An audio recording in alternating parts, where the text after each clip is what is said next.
This police dog was trained to follow orders, but when his master was murdered, he followed something else, the truth. And what he uncovered shook the entire police system. The rain hit the asphalt of the Virginia State Police Canine Training Facility like bullets. Inside the fenced compound, barking echoed, sharp, disciplined, powerful. Among dozens of dogs, one German shepherd stood apart. His name was Rex. Rex wasn't the biggest, he wasn't the loudest, but his eyes, dark, alert, almost human, never missed a detail. Every command, every movement, every sound, he absorbed it all. Standing in front of him was Officer Daniel Miller, a 42-year-old canine trainer with a spotless record and a past no one talked about. Daniel didn't believe in shouting. He believed in connection. "Sit," Daniel said calmly. Rex sat instantly. "Stay." Rex didn't blink. Other officers often joked, "That dog understands English better than rookies." Daniel would smile, but deep down he felt something else. Rex wasn't just trained, Rex was learning. Over the next 18 months, Rex went through brutal training, explosive detection, drug sniffing, man-trailing for miles, crowd control, attack and release under gunfire sounds. Most dogs broke at some point. Rex didn't. During night drills, Rex would suddenly stop, ears up, staring into the dark before instructors announced hidden threats. Daniel noticed. "You sense things early, don't you, boy?" he whispered once. Rex pressed his head against Daniel's chest. That bond grew stronger with every day. Daniel talked to Rex like a human, about his divorce, about mistakes he made undercover years ago, about enemies he never knew if they were gone. One evening, after training, Daniel received a call. His face changed. He knelt beside Rex, gripping his fur tightly. "Tomorrow's your final evaluation," Daniel said softly. "After that, you'll be officially deployed." Rex wagged his tail. Daniel hesitated, then added, "And I think someone doesn't want that." That night, surveillance cameras near the training facility mysteriously stopped working for exactly 11 minutes. No alarms were triggered.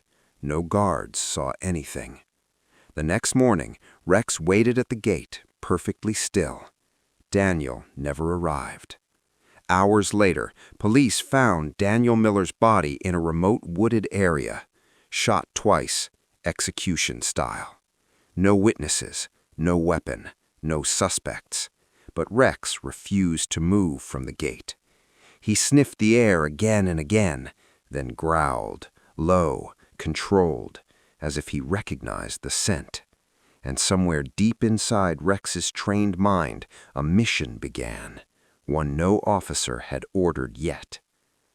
When Rex is allowed to see Daniel's body, he reacts in a way that shocks the entire police department and points toward a suspect no human investigator even considers. The room went silent the moment Rex entered the morgue. Steel tables, white lights, the smell of disinfectant and death. Officers stood back, unsure if this was even protocol. Police dogs weren't supposed to be emotional. They were tools, assets. Rex was neither. As the sheet was pulled back, revealing Daniel Miller's lifeless body, Rex froze. Then, something unexpected happened. Rex sat down.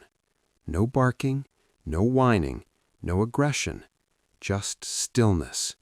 His ears flattened, his breathing slowed, and then he leaned forward and gently pressed his nose against Daniel's cold hand.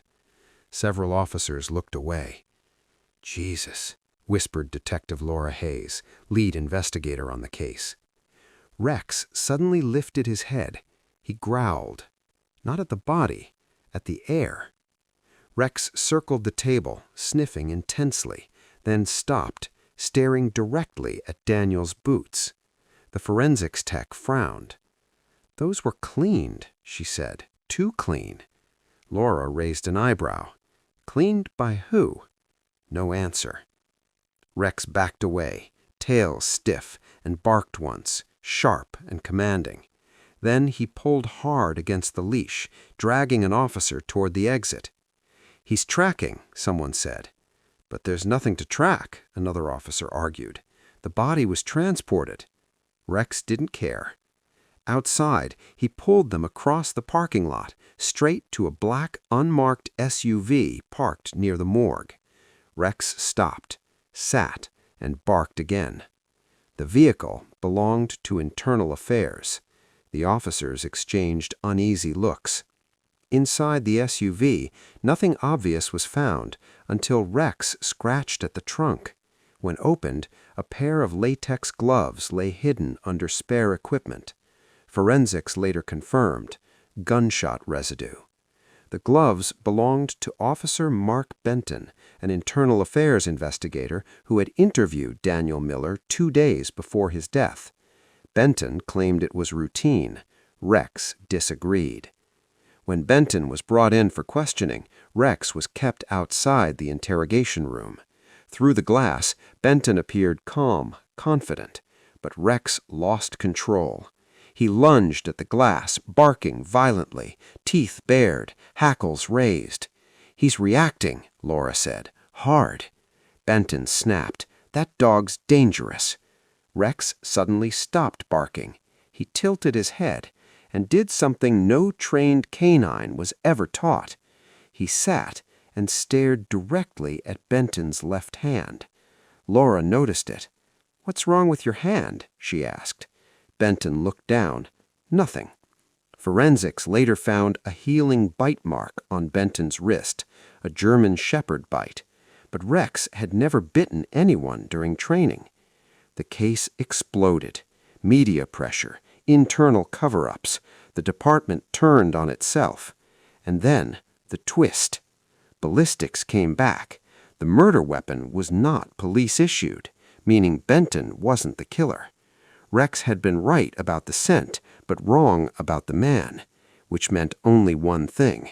The real killer was still inside the system, and Rex had just made himself a target. That night, someone broke into the canine kennels. Cameras went dark again, and Rex disappeared. Rex vanishes without a trace, but what he leaves behind leads detectives to a secret unit even the police chief denies exists. The kennel gate was hanging open. No signs of forced entry, no broken locks, no blood, just silence. Detective Laura Hayes stood frozen, staring at the empty cage where Rex should have been. The nameplate still read, Canine Rex, active duty. "This wasn't random," she said quietly. "Someone knew exactly how to take him." Security footage from the facility revealed the same pattern as Daniel's murder night. 11 minutes of total blackout. No alarms, no log records. "That's military-grade interference," said a tech analyst, "not something street criminals can pull off." Laura followed the only lead Rex had left behind. In the dirt near the kennel fence were 3 drag marks, deliberate, careful, and beside them a faint imprint of a boot sole with a distinctive cut pattern. She recognized it. Not police issue, Federal Tactical Unit. Her search led her deep into sealed files, units that officially didn't exist. One name kept appearing in redacted reports, Unit Echo 9, a covert task force formed after 9/11. Their mission? Eliminate high-risk domestic threats quietly. No warrants, no arrests, no paperwork. And years ago, Daniel Miller had trained their dogs. Laura uncovered Daniel's old records. One file stood out, marked Failed Termination. Daniel had refused an order.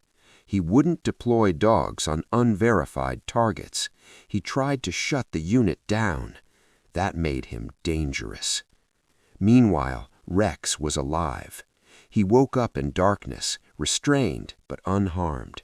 The smell told him everything: metal, oil, fear, and a familiar scent. Daniel's scent. Someone nearby carried it. Laura listened. Voices spoke in hushed tones. He tracked Benton. Smart dog. Too smart. That's why we need him.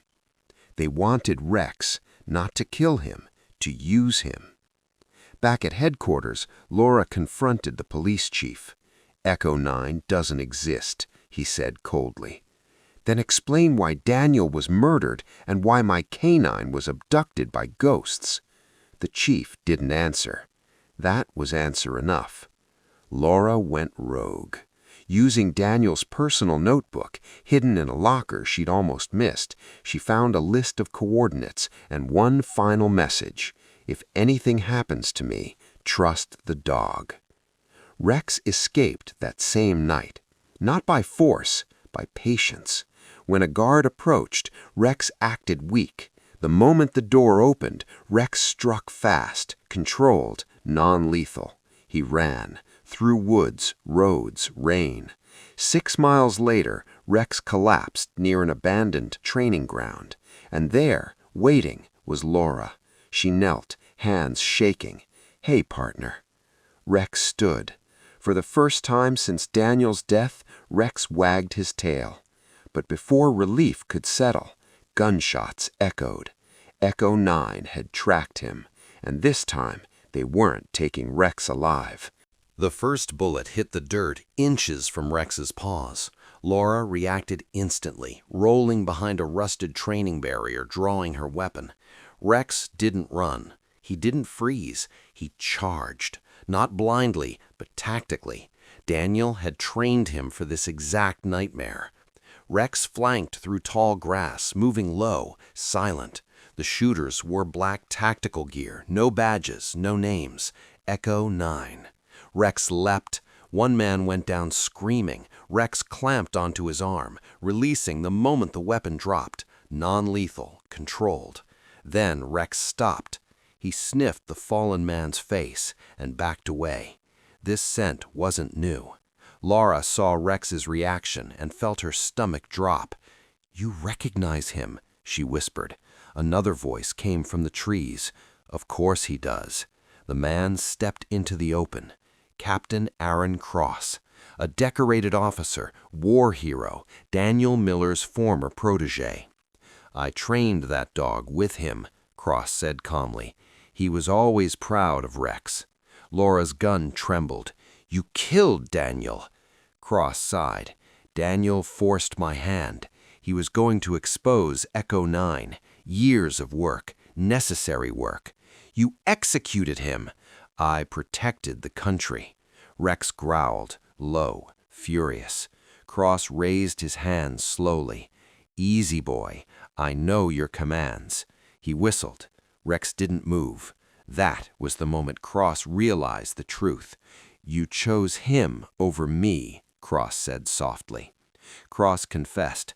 Daniel had found proof of illegal hits. When Daniel refused to stay silent, Cross staged the murder, used non-police weapons, and ordered the blackout. "And Benton?" Laura asked. "Scapegoat." Cross reached for his gun. Rex launched. The shot fired, but missed. Rex knocked Cross down hard, teeth inches from his throat. Laura cuffed him. Sirens echoed in the distance. Echo 9 was finished.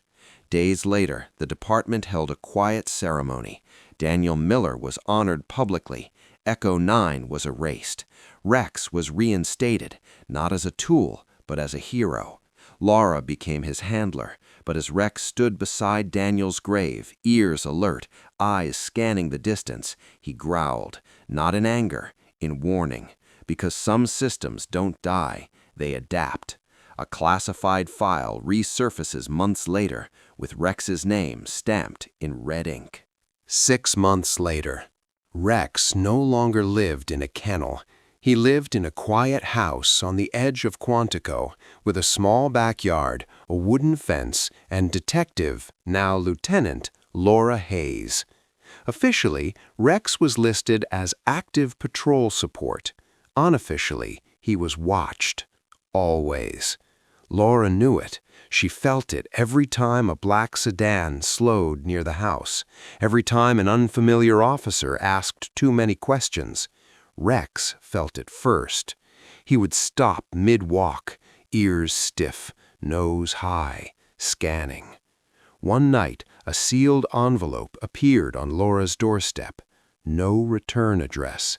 Inside was a classified file, stamped Project Cerberus. Below it, one line froze her blood. Subject, Canine Rex, cognitive anomaly confirmed. The file detailed behavioral analysis, early threat detection, emotional recognition, and something chilling. Rex had identified suspects before evidence existed, before crimes were fully understood. They hadn't just trained him, they had enhanced him. Years ago, during advanced canine trials, Daniel Miller had been ordered to enroll Rex in a black-budget program. Neural stimulation, pattern recognition conditioning, behavioral acceleration. Daniel stopped it halfway. That's why Rex was different. That's why Echo 9 wanted him alive. Rex wasn't just a dog who solved a murder. He was proof. Laura's phone buzzed. Unknown number. A calm voice spoke. "You have something that belongs to us." She grabbed her gun.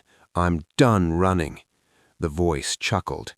"Running isn't necessary. Cooperation is." Rex stepped in front of Laura, growling. The line went dead. Minutes later, headlights appeared at the end of the road, not unmarked, marked, federal. Laura looked down at Rex. "If they take you, you disappear." Rex looked back. Then he did something Daniel once taught him for emergencies only. He nudged a loose floorboard under the porch. Laura pulled it open. Inside was Daniel Miller's final insurance policy. Hard drives, evidence, names, locations, everything. Rex had remembered. Laura smiled through tears. "Good boy." Sirens approached, but not for her. Within weeks, Project Cerberus was exposed. Congress hearings, arrests, resignations. Some men vanished, others fell. Rex was officially retired, but legends don't retire. They wait. On quiet nights, Rex still watches the dark, still listens, because somewhere out there, someone remembers the dog who brought down ghosts, and they're afraid.